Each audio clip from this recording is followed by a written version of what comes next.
confirmation bias, I think, is the worst enemy of a detective. If you get caught in that trap, the results from that can be horrendous. A lady by the name of Rachel Nickel, 19 years old, she was on a place called Wimbledon Common, and she was brutally murdered in front of a young child. And the police investigated at the time, this was the early 90s, brought in a criminal profiler. And he came up with a profile that essentially was, it's the local weirdo. There was a local weirdo that happened to be in the park at that time, a man by the name of Colin Stagg. And the police went hard for him. They got to the point where they even charged him with murder, so he was going to trial. And as soon as he got to court, the judge threw it out. And he did not commit this murder. It wasn't him, but they were absolutely convinced, and they ignored that it could have been anyone else.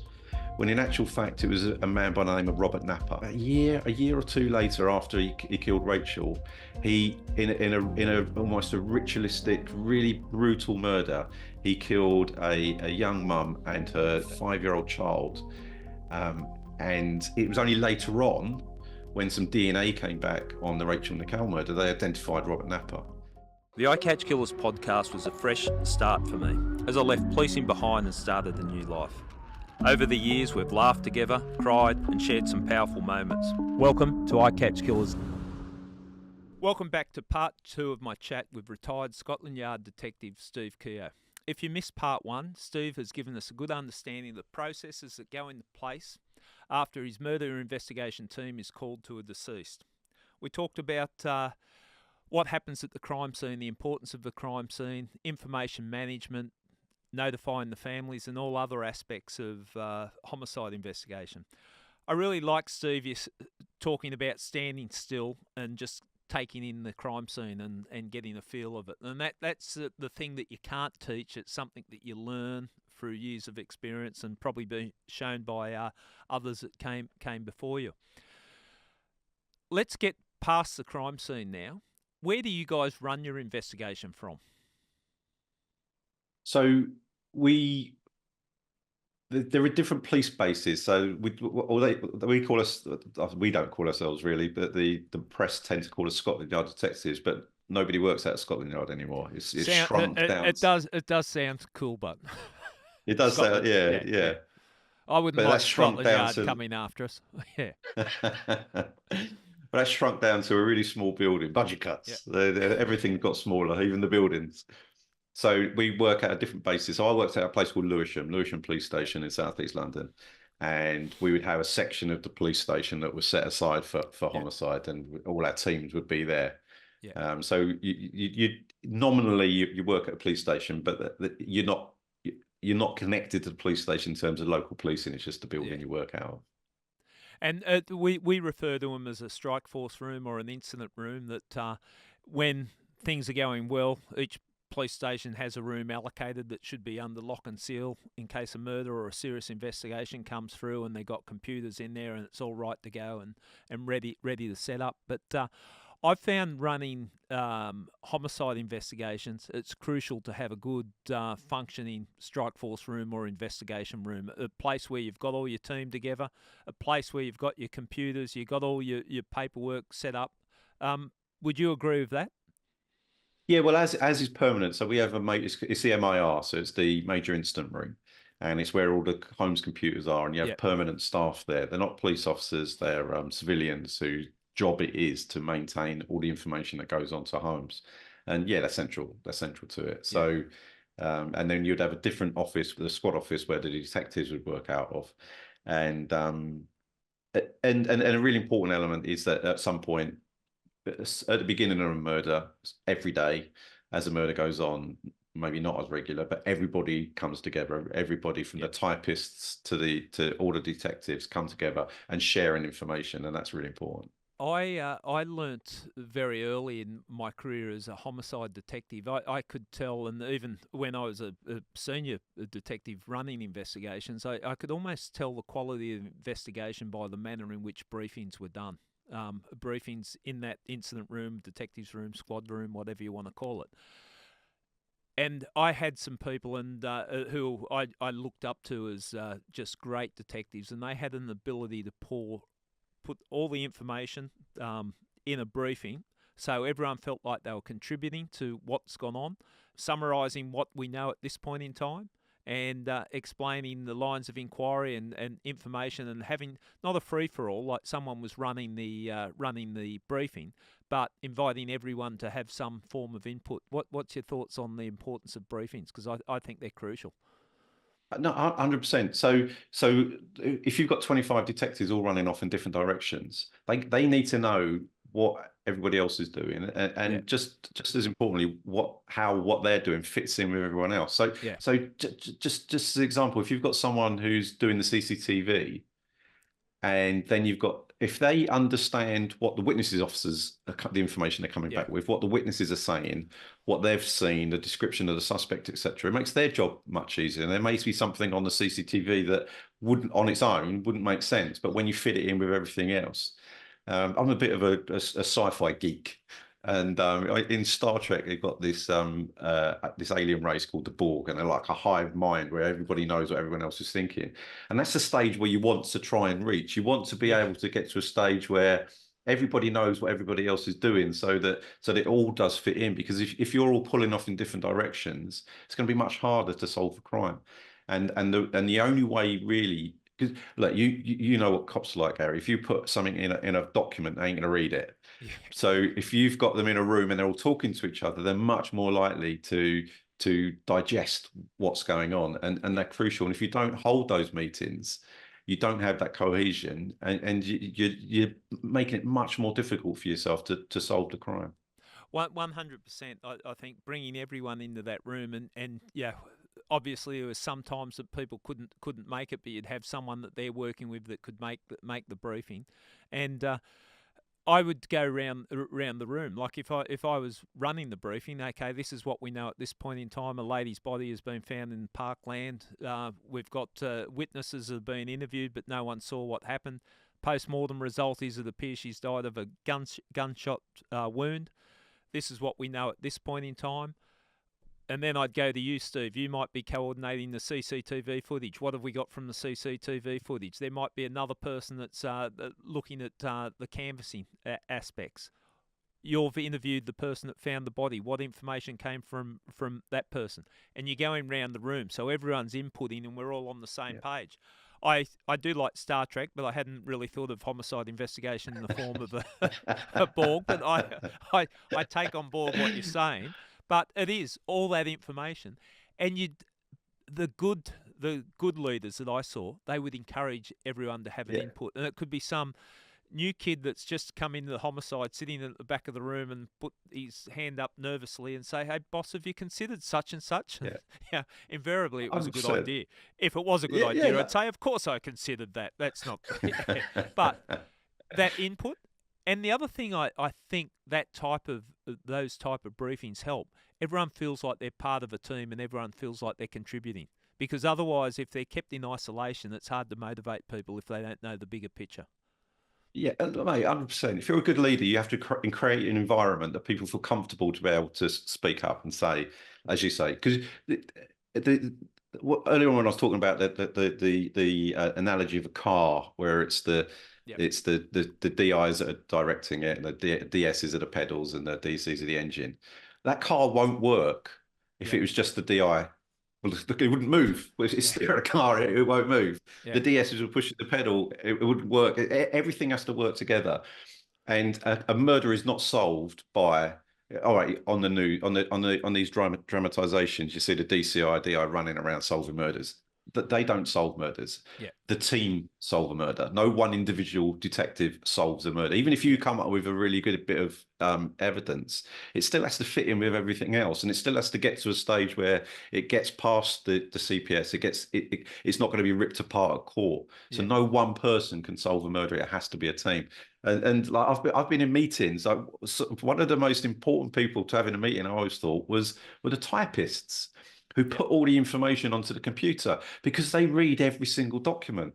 I didn't read every single document, and they'd be there and it'd be, oh yeah, I remember I typed on a message from a member of the public who said, and you're like, oh, I hadn't seen that, and you know what I mean? But the fact that you've seen him put it on, that could be really important. So everybody should feel comfortable enough to say, to put their hand up, like you say, the new detective or anybody it is. And I'm sure you've had people on your team that you call it the typists. We had that at one stage. They eliminated that, so police are putting it all on, which I think is a bad thing. We could be, our skill set could be better utilised, but that's just the way we approach it. But some of the analysts I've worked with, they're the ones with the attention to detail, and I swear to God, the crime wouldn't be solved without the analysts that just got the ability to retain this attention to detail. And I'd be talking, and no, that's not what happened. This is right, sorry, correction. Like attention to detail, they're crucial to a good homicide investigation team, I believe.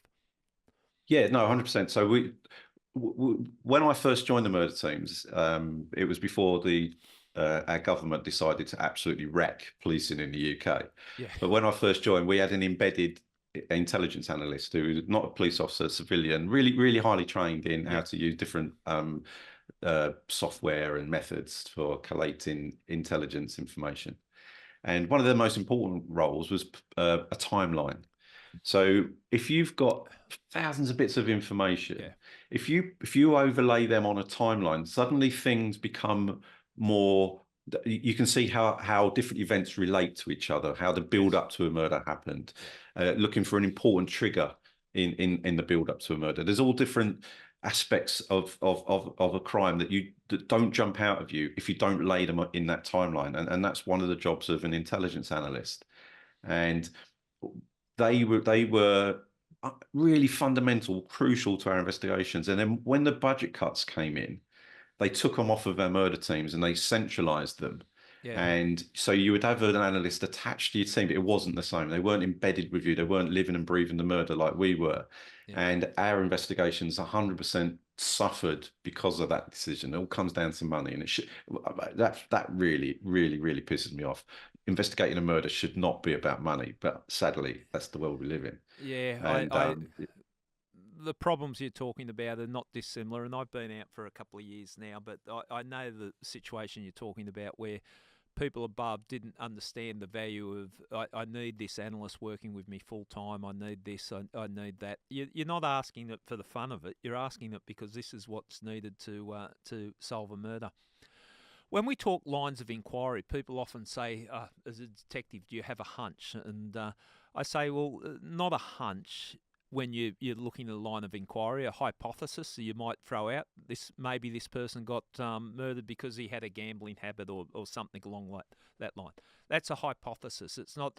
It's a line of inquiry that needs to be explored. Do you want to just talk us through your mindset? We've got you. We've taken you from the crime scene. You've done the canvassing of the crime scene, gathered all the information, you've done your briefing, you've set up your incident room or strike force room, but then you've got to get to a point, okay, which direction do I take this investigation in? What's your mind thoughts, or what's the processes that you'd go through with investigations at that stage? Yeah, hypotheses are really important. So if you've got all these detectives running around investigating stuff, they have to investigate something. You can't ask them to go. You can't say to the CCTV officer, go and get me CCTV. You can't say to the phones officer, go and get me phones data. Yep. What you need to do is investigate something. That's where hypotheses come in. So, so essentially what you're doing, you're looking at the likely scenarios of why this murder would have happened, and you investigate them. So the person was killed because they've got a rival drugs gang or something along those lines, because they deal in drugs, and it could be a rival gang, or it could be a robbery, or it could be. So if you come up with the likely scenarios, you can then investigate that. So you can, if he is a drug dealer, well, who else is dealing drugs in that area? Have there been any recent robberies on drug dealers? Has he had any fallings out? So what you need to do, you need to investigate a likely scenario, which will then open up potential evidence. You can't just, that there has to be a focus to investigation, and that's where hypotheses come in. Yeah. And they're not made up. They're not thinking all like fanciful ideas of what could have happened. They're very, very simple. So imagine a scenario where a dead body is found in the woods, and all you know is this person's been killed in the woods, and we know nothing else about them or their lifestyle or anything else. All we know is you've got a dead body in the woods. So you have to investigate something. So if you set your hypotheses as broad as this, that they were killed by someone they knew, or they were killed by someone they didn't know. So if you start off your investigation, but they were killed by someone they knew, so you could, so then you investigate their life. Who is in their life? Who have they had any issues? Is there anybody in their life that's threatened them in the past? That kind of thing. Or they were killed by someone they didn't know. If they killed by someone they didn't know, then it would be someone in the area. What's been going on in the area? Has there been any robberies, any previous attacks, anyone hanging around? Then as you get more information, your hypotheses can be more focused. But whatever happens, whatever scenario comes, it will stem from one of those two things. They were killed by someone they know, someone they didn't know. So in the meantime, you're not missing anything. You're not Yeah. missing a line of inquiry that you think, oh, we didn't do that. Well, and now it's too late. And then as more information comes in, supposing this person that's there, I don't know, is in a volatile relationship with someone, then you can have a specific hypothesis around that. Yeah. But in the meantime, you've not lost anything. You've and as more information comes in, you can develop and change your hypotheses. But they're really important because I say detectives need to be focused. They need to investigate something, and you're giving them a starting point to investigate. Okay, that's. I think you explained it very well, because you got to start somewhere and Yeah. point them in the direction. The confirmation bias can cloud your judgment. So you talked about someone was in a volatile relationship. So we always look at that. If let's speak hypothetically, if a woman's body's found in the woods, as you described, and been in a volatile relationship with her ex-partner, confirmation bias can be dangerous if that's all you're looking for. That you think, okay, Yeah. that's my hypothesis. They're in a domestic situation. They've had a falling out. He's probably killed her, and you concentrate there. What's the dangers of confirmation bias in an investigation? Yeah, it's quite simply, if you're looking over here and the murder's over there, you'll miss them. And so in that scenario, you would run a number of hypotheses. One would be that the woman was killed by a partner, but simultaneously you'd have to investigate that she wasn't. There's a 50% chance that it's going to be the partner, but on the flip side to that, there's a 50% chance it's not the partner. So you have to investigate both. And confirmation bias, I think, is the worst enemy of a detective. If you get caught in that trap, the results from that can be horrendous. So I always refer to a case we had in the UK. It was a lady by the name of Rachel Nickel. She was 19 years old. She had a young child. She was on a place called Wimbledon Common, and she was brutally murdered in front of a young child. And the police that investigated at the time, this was the early 90s, brought in a criminal profiler. And he came up with a profile that essentially it's the local weirdo. And there was a local weirdo that happened to be in the park at that time, a man by the name of Colin Stagg. And the police went hard for him. They even introduced a female undercover officer to try and get him to confess to the murder. They went all out. They were absolutely convinced it was Colin Stagg. Mm. And they got to the point where they even charged him with murder, so he was going to trial. And as soon as he got to court, the judge threw it out. And Colin Stagg was acquitted of the murder. He did not commit this murder. It wasn't him, but they were absolutely convinced, and they ignored that it could have been anyone else. When in actual fact, it was a man by the name of Robert Napper. And a number of a year or two later, after he killed Rachel, he in a almost a ritualistic, really brutal murder, he killed a young mum and a 5-year-old child, and it was only later on, when some DNA came back on the Rachel Nickel murder, they identified Robert Napper. Okay. Now, I'm not saying that the police, if they hadn't have investigated Stagg, that they would have got Napper.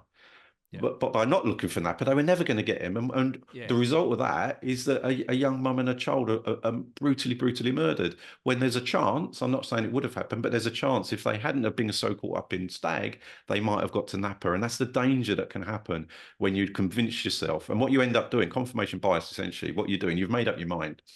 And you're going to go look for information to prove yourself right, rather than look for information that points to who the killer is. And once you get caught up in that trap, as I say, the consequences can be as dire as that, as what happened to Samantha and Yasmin.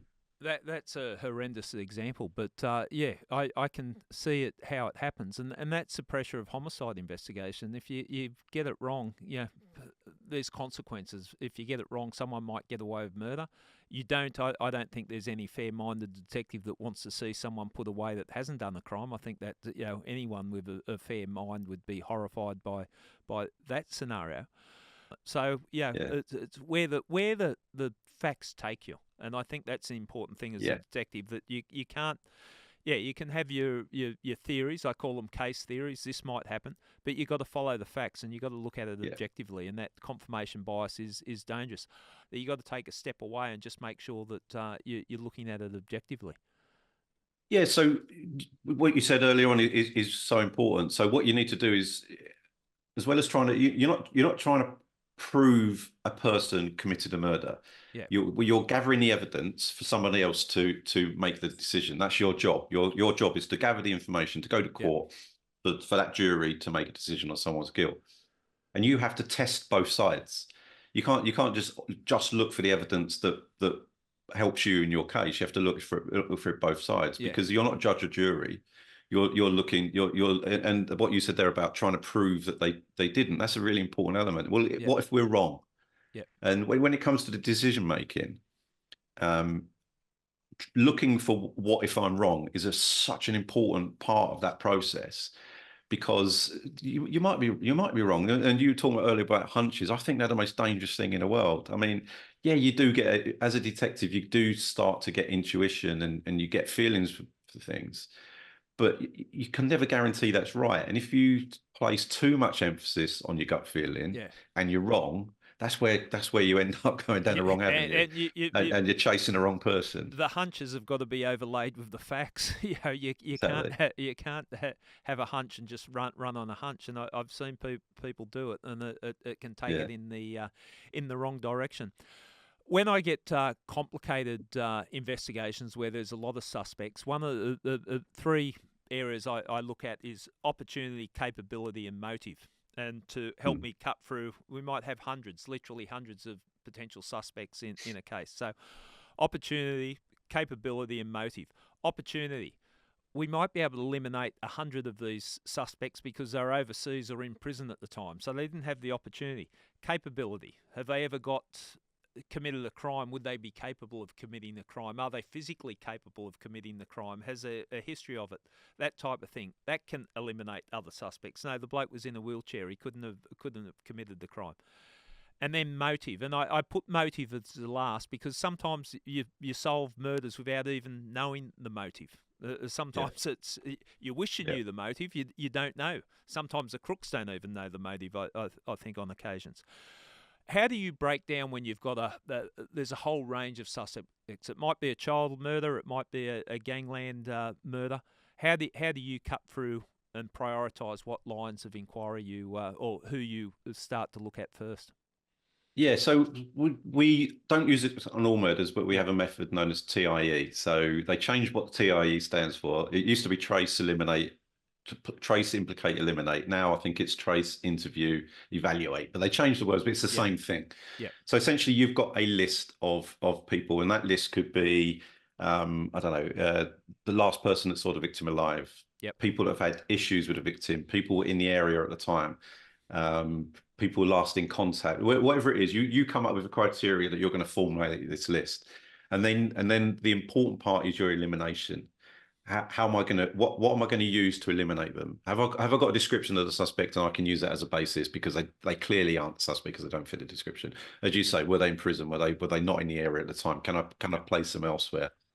And what that does is you can then start to prioritize who you look at. That doesn't mean your elimination criteria has to be careful because you don't want to eliminate someone and it is them. It has to be really well thought out. And then because you can't, you had fewer people than we did. I mean, we had 25 people on the murder team. If you had like closer to 10, you can't investigate everyone at the same time. You really resources are finite, so you have to prioritize. So then you'd be a case of, right, we'd look at the person at the top and go down, and it might be that you get warrants for their houses, you interview them, you arrest them, whatever it is. Yeah. But you need to investigate them all one at a time. Thankfully, those murders aren't. That's not the norm. Yeah. Many murders are much more simple to solve. Yeah. But you get those ones that are really difficult. So the process of breaking it down is prioritise and then eliminate, and then, okay, we've got rid of the number one suspect, we'll go to the next one and work your way down. That's how, when I had ones that I felt overwhelmed with, that's how I approached it. Quite often, a difficult stage in the homicide investigation is at what stage do you move on the suspect? Like, what stage do you declare that he or her is a suspect, or do you arrest the person? Now, if it's a serial killer or the person might cause harm to someone else, sometimes the pressure's on. Talk us through your thoughts on the timing of the arrest of a suspect. See, I was always a fan of an early arrest, and in the UK, I don't know what's like in Australia, but I know I've gone over and done talks in America, and when I'm chatting to detectives over there, their bar for arrest is much higher than us in the UK, as is quite low. So you need two things: you need to suspect a crime has been committed. We're investigating a murder. That's an easy one. And you need to suspect the person is guilty of it. And that level of suspicion is really low. I mean, it could be, and it's subjective anyway. So you're never really going to get operating on the mind of the police officer. Exactly, 100%. And so how do you quantify that? I suspected he was guilty. I can justify it. It could be the tiniest little thing. Yeah. But early arrests quite often lead on to information and evidence that you wouldn't have got otherwise. Yeah. So as an example, so we investigated.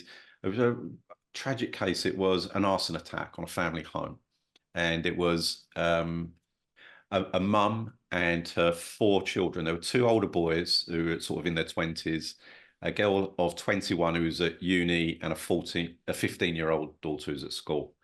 And when we were investigating what may have happened, we used hypotheses, and so which one of this family is likely to be, so we're looking at the family, which one of the family is likely to be targeted. They were all really decent people, so there was nothing in their lifestyle that would indicate why someone would attack them in this way. Basically, it's 2 o'clock in the morning, petrol poured through their letterbox, set a light, and the mum and the older son managed to get out the window. The 2 sisters got caught in the fire, and the younger son got caught. And by the time we picked it up, they hadn't died. So but it wasn't looking good. So it wasn't a murder inquiry at the beginning, but it was an attempted murder. So we were looking at things like, had they had any fallouts with people? Was any incidents within their life? They were Asian, so was it racially motivated? Was this attack because of their color? Was it a mistaken identity? Had they been in who lived next door to them? Could it have been that somebody else was targeted? They just went to the wrong house. Have there been any other incidents in the area? And in actual fact, there'd been some arson attacks, and there was a gang, an Afghan gang that were using arson as a tool. So we arrested some of them. But we were really struggling to come up with any kind of motive. And sadly, the 2 daughters died. So the 15-year-old girl and the 21-year-old died. They succumbed to their injuries. So it was now a murder inquiry. And the family liaison officers, I say, it was so important when you build up that picture of their life. They were at the hospital with the family. And the youngest girl, Malaya, she had been in this kind of school playground type relationship. No, it wasn't a relationship. I think this boy had asked to go out with her. She said yes, and she said no, or something as simple as that. And because we were really struggling, we had no clue as to what it was of any motive that we could have found. It was the only one. It was the only one that she'd had this falling out with this boy. So we took that decision to make the early arrest. And I went there, I arrested him. I looked him in the eye, told him he's been arrested for murder. Nothing back from him. And for me, that was a really important part of I always tried to be there for the arrest. I tried to do the arrest myself, or if not, I tried to be there, because looking someone in the eye and giving them those words can give you such a clue as to am I on the right track? Yeah. I got nothing back from this kid, nothing at all. And we brought him in, interviewed him, denied any knowledge of it, got bailed out. But in the process, we'd taken his phone, his laptop, etc. And a week or so later, we got a phone call from the lab who'd been going through his stuff to say that I mean, it was an excited phone call, and he said, and the engineer told us that the day before the murder, he'd Googled how to burn somebody's house down. So we'd gone from thinking, well, we've got nothing. We'll arrest him anyway, and then we'll see what evidence that turns up. Yeah. And from that, it just completely opened up. So and then from there, we could build on his phone evidence, and there's loads of evidence. And we were in no doubt whatsoever. Yeah. And then he was due to fly back to Pakistan, so he was like blue lights and sirens to get there. Rearrested him, and this time he wasn't going anywhere, and he ended up getting convicted of both murders. But so first off, on motive, so your grounds of arrest, you're not looking for the evidence that would convict him, just looking for that suspicion. And that early arrest can open up all sorts of avenues when you're searching somebody's house. You take and things, just simple things like like I said earlier on about when someone's in a frenzied knife attack, they might have injuries, like injuries to the hand that will start to heal if you don't get to them early. Yeah. They might have bruises on their body where they've been in a fight, which will start to go if you don't get to them early. They've got a chance to destroy evidence. So an early arrest, I would much rather have an early arrest and be wrong than dither. And by the time you actually get to them, that evidence is gone. You might not even know it because you'd never know it was there in the first place. But you've got so much more chance of missing evidence. So an early arrest, and if you're wrong, all right, it's not. You don't arrest people willy-nilly. Yeah. Because it is a big thing arresting someone for a murder. So you have to give it a lot of thought. But if the grounds are there, then make that early arrest and try and get hold of that evidence. And Steve, I know they're tough decisions. I know it. We've had people in the charge room where we've arrested them, and are we going to let them go? And we're running out of our custody time. So it's really coming down. Do we arrest them or do we charge them? They're hard decisions, aren't they? And that you're making them under pressure, and you know that those decisions that you make are going to be scrutinised. They're going to be scrutinised big time because, I have a few people that plead guilty to murder, but most people will defend it at court. And they've got nothing to lose, have they? And then they'll appeal it after you've convicted them, and then you'll be 5 years down the track after they've already been convicted. You'll be back in court, but sometimes you've got to make those hard decisions. We keep what's called a commander's log or an investigation log here, and the tough, high-profile investigations I've worked on, I'm meticulous in the way that I keep the log or the decisions I make and that. And they might look back with the benefit of hindsight and say, well, that was the wrong decision. But at the time I made the decision, this was the information I had at hand. What's your thoughts on keeping your records? I know you talked in part one about that, even at the crime scene you're keeping logs, but I would do that during the course of an investigation. Yeah, 100%. So when a murder happens, senior officer will open a decision log. So we call it just exactly the same thing. So it's it's decision log. It's like a self-carbonated book. You write a decision in, and so when you're recording it, you're not just recording what decision you made. You need to record why you're making that decision. What is the information I had that led me to make that decision? Because what's likely to happen is you're going to have to be asked to justify that decision in court, which could be a year, two. It could be 10 years later for all you know, and you're being asked to justify the decision, and you will have no idea why you made it. What did I know at that time? If you haven't written it down, you will never remember it. So I'm making this. What do I know? So the way I used to write my decisions was this. So what do I know at this stage? What do I know? What do I want to achieve? What is the purpose of me making this decision? So here's where I am. Here's where I want to be, and how am I going to get there? So what is my process for getting there, making that decision? And if you record it like that, so anyone who comes back to you, well, why did you make this decision? Well, this is what I knew at the time.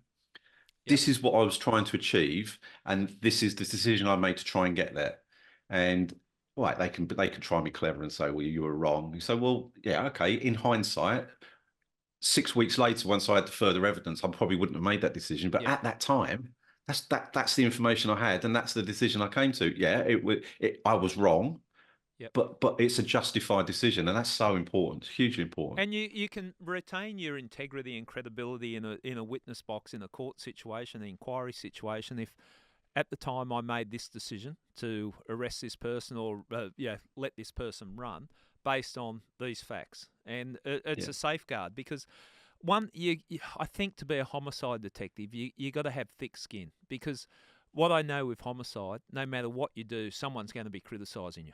It's either it's going to be the defence barrister, or it's going to be your own organisation, or the victim's family, the suspect's family. You're going to be attacked. So you got to. Yeah. I see the way of you got to have the thick skin, and you get battle scarred to a point, but to have that those detailed records, I don't think people appreciate how comprehensive the records are in decision making with homicide investigations.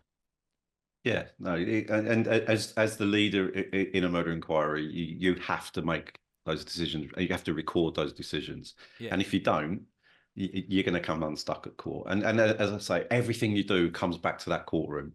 Yep. And if you're not thinking about that, it's no good later on going, oh, actually, I should have recorded this, or I should have written that down. If you don't write it down at the time, you're never going to remember it. It's never, your integrity's gone. So, well, you record that 6 months later. How do you know that was so? And we timestamp our decision logs, so so there's no debate later on about you've just made the contemporaneous. This was made at the time, and exactly. It doesn't cut very well in the witness box. I can't recall, it was a long time ago. Like that doesn't you don't have that luxury as decision making in a homicide investigation. Well, I look at options too, operational options. That's another thing that I would document the reasons why. And gangland murders, organised crime type murders. Sometimes you got someone running that you think, well, if he stays out, this person might be killed, or if we move now, this will happen, or we've got the advantage, they don't know we're looking at them. I would list all the options too. I'd document it there. And option one, arrest. Well, benefits, he's taken off the street. Negatives, he'll probably be released the first time he appears at court because there's not sufficient evidence. Option two, put surveillance on them, and you scale it down. But it is a lot about the information, the documents that you make when you're investigating homicide. Yeah, and also as what it does is if you make yourself write down a decision and make yourself, as you're saying, you're considering your options. Yeah. You'll come to a better decision, because in order to make a good decision, you have to think about what your options are. You have to think, and more often than not. So when you're making a decision, it should never be a binary decision. It shouldn't be, should we arrest him, yes or no? Yeah. Or what are my other options? And very often when you're making decisions, really important decisions, and you force yourself to think of your options, you'll often come up with a compromise that is actually the best decision, that it's the best way forward. Yep. Because you've thought about your options, you thought about what can go wrong, you thought about what you're trying to achieve, and by following that process, you come up with a better decision. And as I said before, I think decision making is such an important skill for detectives. It's crucial. And you mentioned the thing there that sort of made me think about how I'd approach some of the difficult investigations where I'm looking at, okay, Steve, I'm thinking Steve's a suspect. Do we arrest him? I quite often, okay, well, what facts could I present to the court? And I can have it in my head, I can have it in all the documents, but I actually sit down and type up, okay, how would the fact sheet look? And sometimes it looks and go, okay, I think we have got enough there. Or conversely, it could look, who am I kidding? We've got no evidence when it's all said and done. And just putting it in writing. And I take on board what you say. It makes you think about the decisions that are floating through your head. The interview room, the importance of the interview room. What's your thoughts on what goes on in an interview? I've got mixed feelings on this, really. Yep. So one thing that I think people from the outside looking in often get confused with is that the purpose of an interview. So it's not about getting a confession. That's not why you're interviewing a suspect. You're not trying to make them confess to the crime. Yep. What you want them to do is commit to a story. You want them to commit to, even if I wasn't there, I didn't do it, I wasn't there. Commit to that. So then we can disprove that. If we put you there, then we can disprove that. So it is important, but I think it's the least important of all the things, because if you're having to rely on a confession to prove a murder, then you need to go away and think about the rest of your evidence, because you're desperate at that stage, isn't it? When it comes to, I need the confession. Yeah. Yeah. If you need a confession for a murder, then you're not where you need to be. Yeah. I want to be able to prove a murder regardless of what they say. All right. In an ideal world, they would confess everything and tell you where their murder weapon was and tell you where they've got rid of their clothing. Brilliant, because you can all add to that. Yeah. Rarely, if ever, does that ever happen. If someone's going to talk to you in an interview, generally they're trying to talk their way out of something, not confess to And it. if you go in properly prepared, sometimes a denial can be as good as a confession, because you can contradict. Like, no, I wasn't there, and well, we know that you've got your DNA. You don't have to declare it straight up there. Let them deny, and then hit them with that, and then they're left stunned. So, yeah. And then by the time they get to court, the jury can see that they've lied. And once they've lied once, how can we believe them now? Yeah. But the problem we have in the UK, I won't say the problem, but it's a fact, is that majority of our interviews go no comment, because we've got a right to silence. So they'll get a solicitor and they'll literally say no comment. And to be honest, that never bothered me. And in the UK, there is a repercussion. If you say no comment in an interview at trial, the judge can direct a jury to have an inference of guilt. So, i.e., that if they were innocent, why did they not give the account they're giving now back at the police station? It would have been easy.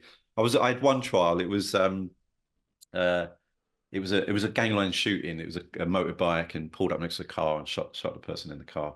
And outside the court, one of the jury members came up to me. We got the guilty verdict. A little old lady, and she said, "Oh, thank you very much for everything you've done." She said, "You know what? I knew he was guilty as soon as I heard that he said no comment in the interview." So they might think they're being clever, but how people think. That legislation you talk about was introduced over here in New South Wales, and it does assist, like an inference. Instead of someone making no comment when you've arrested them, no comment, then turning up at the trial and going, oh, well, and they've got their alibi all created and all that, so the judge can give a warning on that, or an inference can be taken. Why didn't they declare that right at the start? The homicide trials, they're exhausting. I don't think people understand. Like, I look back at my career, I still get I think a physical reaction when I go into a court, because I've had so many tense times in a court through murder trials, and it's an emotional roller coaster, isn't it? You don't know which way the jury's going. They don't go over 1 or 2 days. You could be there for months, and it's the pressure's on constantly. Talk to us about your experience with murder trials. Yeah, I mean, look, I'll be honest. I don't miss them. The high I was talking about at the very beginning, where you get your conviction, is fantastic. But the build up to it, I didn't enjoy it. So just turning up on the first day is going to be you've got no idea where it's going to go. So we just simple things like, in the UK we have disclosure laws where you have to disclose certain bits of information to the defence. First day of the trial, they'll hit you with a big list of things they want disclosed that they could have asked for months ago. So you're running around there. And then for me, the most stressful part of any murder trial is the witnesses. Yeah. Are they going to turn up? There's always a witness that changes their mind. They don't want to. You have to get a summons for them, or a warrant or something else. And then when they do turn up, what are they going to say in the box? Are they going to change their account? Are they going to come out with something they didn't tell you before? Yeah. So that initial stage, so the first part of any murder trial is the prosecution case. And that is the most stressful part, getting through that. And in the UK, I'm sure it's the same in Australia. The start of the trial will be the prosecution with their opening, and it will be outlining what the case is and the evidence. Yeah. And what you're hoping for really is, by the end of the prosecution case, you're at the same level as the opening speech as you were at the end as you were at the beginning. Haven't lost anything. Yeah. You haven't lost anything, So that's as much as you can hope for, and there's no guarantee you're going to do that. And getting through that isn't nice.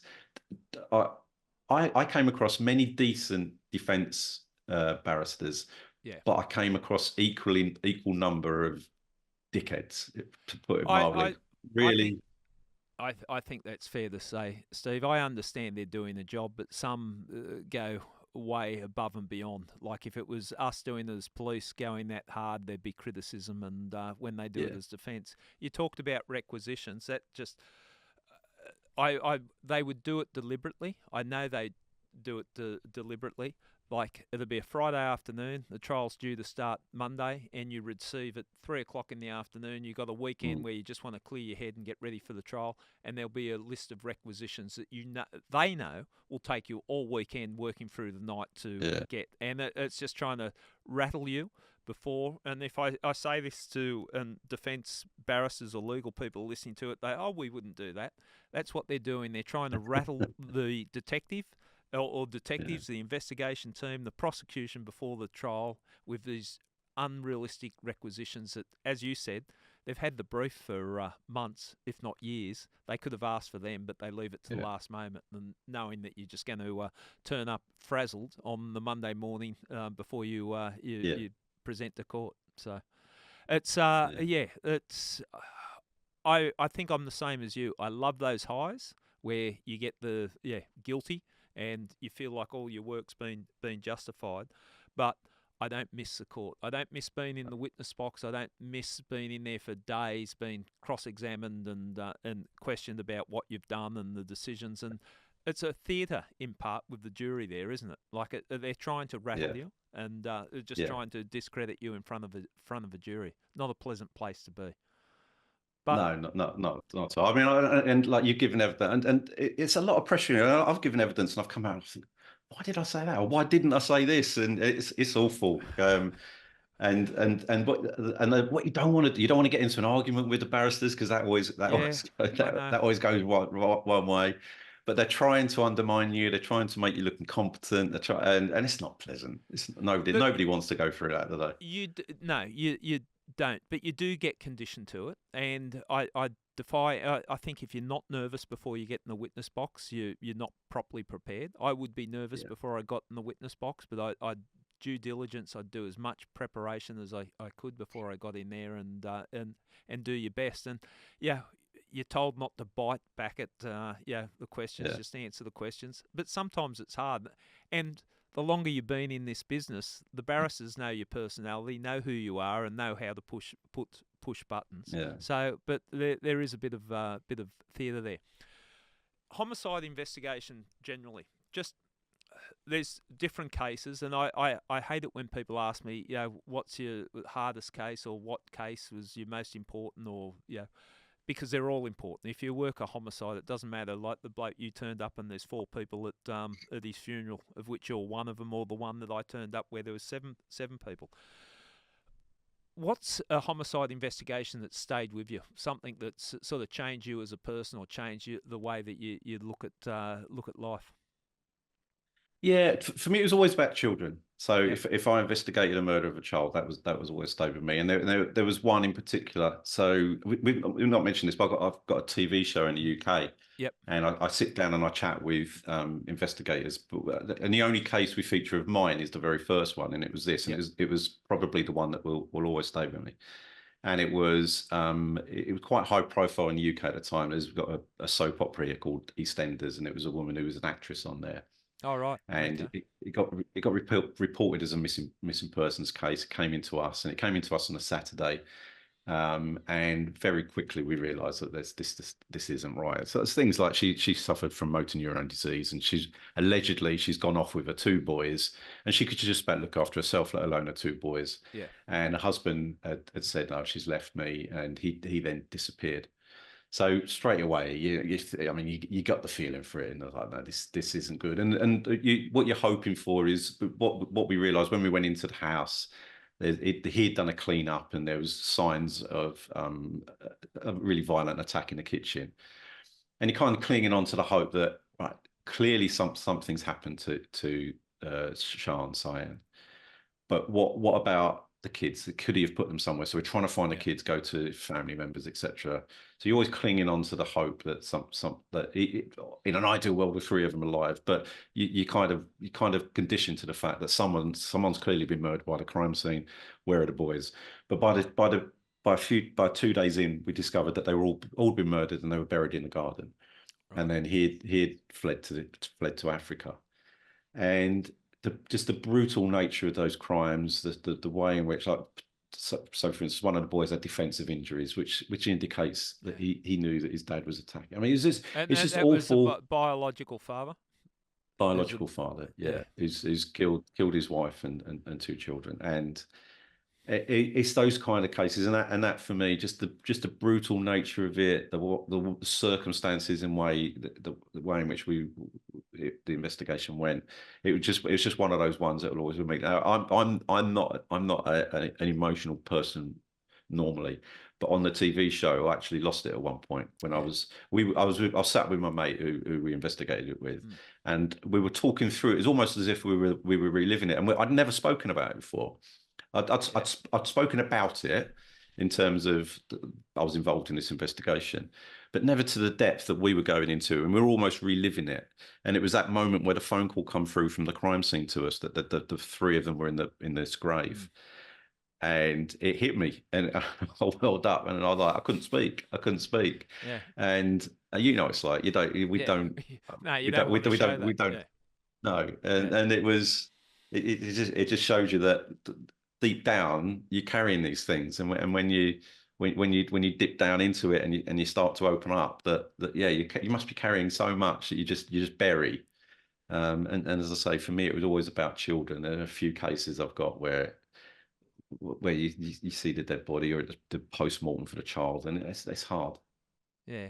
I hear what you're saying, Steve, and I know when I was in Homicide, there was emotional stuff like that.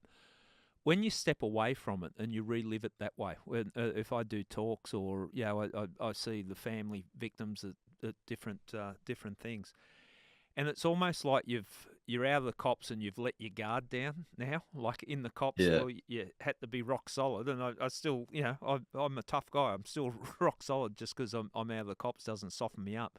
But it gives you perspective what you actually saw and the emotions that you went through. And I think, I understand where you're coming from, and I know how it can hit you that way. And you think, oh, this is a strange reaction. This shouldn't be coming. But I've said about homicide investigation, each part of the investigation takes a little bit out of you and also adds a little bit to you.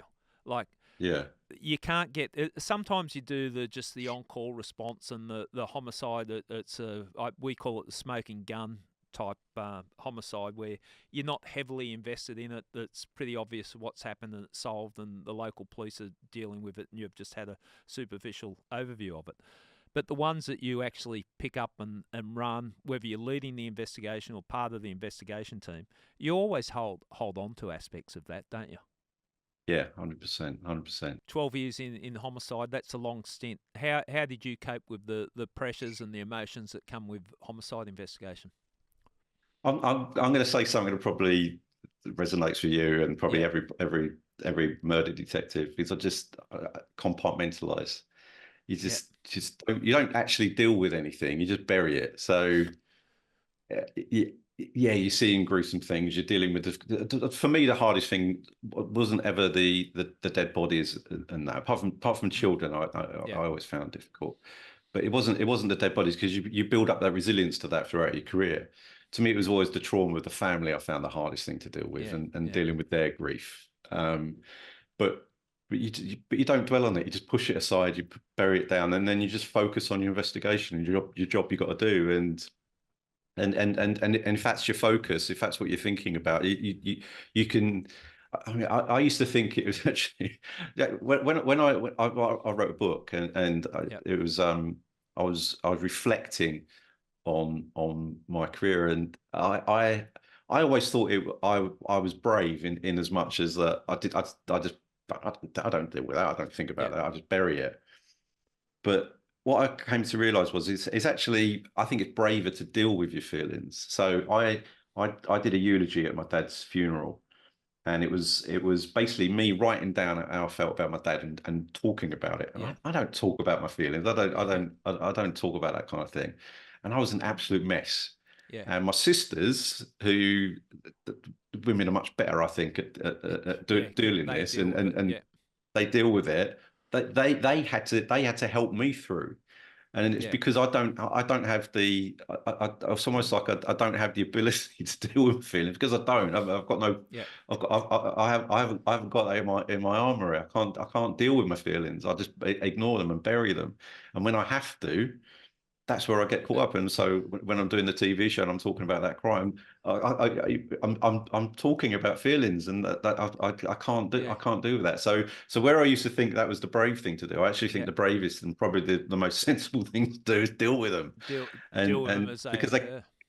Exactly, because can they come back and bite you in the arse one day? And I don't think I will. I don't think I've got PTSD or anything like that. But you never know, do you? You never quite know how something's going to come out later on. Well, Steve, you've made me think about myself there on the pressures and the stuff that you're confronted with as a homicide detective. And I didn't deal with anything during the course of my career. I just kept, okay, well, there's another job, and you'd throw yourself deeper and deeper and deeper in there. And I suppose we're the lucky ones that we got out there, that we didn't have didn't fall apart during the career. But you step away, and I do what you say resonates with me. I'm not going to make any confessions here, Steve. I'll let you make the confessions about showing emotion. How dare you? But when you step away from it, it does give you time to reflect, and that those emotions can surface. What are you doing post career? It sounds like you got some exciting stuff to do. You've 2 books you've done. The Murder Investigation Team, and you did another one on Jack the Ripper. Yeah, so it's pure act. Everything I've done, I've not planned at all in the slightest. So when I was leaving the police, I was talking about decision making and how that's really important as a detective. What my idea was when I left the police, I was going to set up a training company to go into businesses and help train their staff around decision making and the processes that I used and how that can be adapted to business. And everything I'd read was, if you're going to position yourself as an expert, write a book. So I started to write a book that supported that, but it just wasn't working. So I ended up this is how I investigate murders and this is how I can help your business. And it was trying to be 2 different things. So I thought, well, let's just write a book about how we investigate murders. And in actual fact, in the UK, no one had ever written a book like this. So what had happened since doing that, it's kind of dragged me down the true crime route, which I wasn't planning at all. And the book has led to speaking gigs. The speaking gigs led to a TV show. So I did, that's just finished in the UK. We did 2 seasons, 20 episodes, Secrets of a Murder Detective. And now I've just set up a business where there's a big gap in the market where you've got all these detectives over here with all their experiences and stories, etc. And you've got TV companies who want to use them on the TV shows, but there's no one in the middle introducing them. So I've set up this company to do that, as kind of like setting up a database for detectives who are willing to go on TV shows. So that's my next project I'm quite excited about. So we'll see where that goes. Oh, I think it's great that you've found your legs after leaving the police, because it's confronting at first, but if you've got something that you can be passionate about, that you appear to be what you're doing now, it makes moving on a lot easier. And it's interesting what you said about the book. As I was reading your book, I'm thinking, I haven't read a book like this from a homicide detective talking about homicide investigations. So good on you. It's I think it's great.